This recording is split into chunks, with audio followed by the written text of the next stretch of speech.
All right. Hi everyone, my name is Jose. I'm just going to quickly present on the paper I wrote of two different forms of art.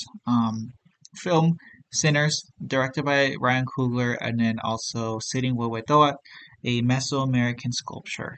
Um, just wanted to say, Sitting Huehueteotl, goes by different names. You may call him the old fire god.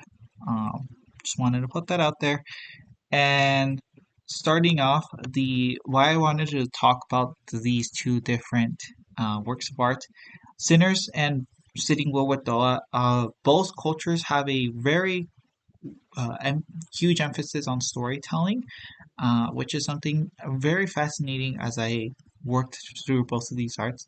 Um, they have, for sinners mainly, has a distinct way of showing how cultures interact, obviously clashing Irish people and African Americans, and then the ancestral scenes with obviously the religious and colonized trauma, which is a way of narrating the stories. Huehuetoa, fire cosmology, symbolism, and wisdom or sacrifice is a internalized way of showing or showing rituals that are seen through these cultures in Mesoamerica. Both of these, as I realized, it's a way of historicism or historicized concepts of trauma. So with that, historicized is a way of connecting the individual for suffering to a systematic oppression. Uh, when we talk about it, it'll be historical. So that's a really cool term that I learned as I was studying both of these works of art. Kind of just a compare and contrast. So obviously they both talk about burden. Sinners will emphasize more in a like about colonization or religious trauma. I don't want to spoil the movie too much, but you can obviously see it with the vampires, I guess, and that's all I'm gonna say. And then also the way of how sinners reclaimed a lot of their culture with blues, singing. Um, they'll be fighting music labels.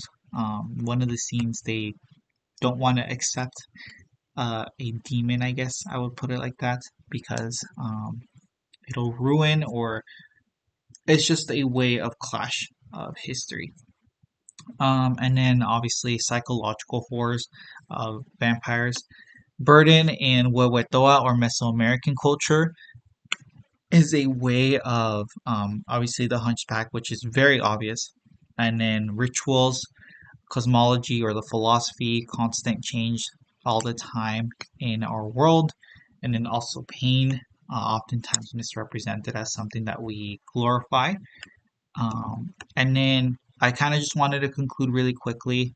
Uh, Mesoamericans may say that it's pain or burden can be internalized as opposed to African Americans. Obviously, I'm not saying they strictly say this, but this is a way of interpreting it. Can be processed. I gave a quick definitions here if you wanted to just pause the video and read it, but just kind of wanted to show how both cultures may have not interacted but talked about same narratives of the concept of burden.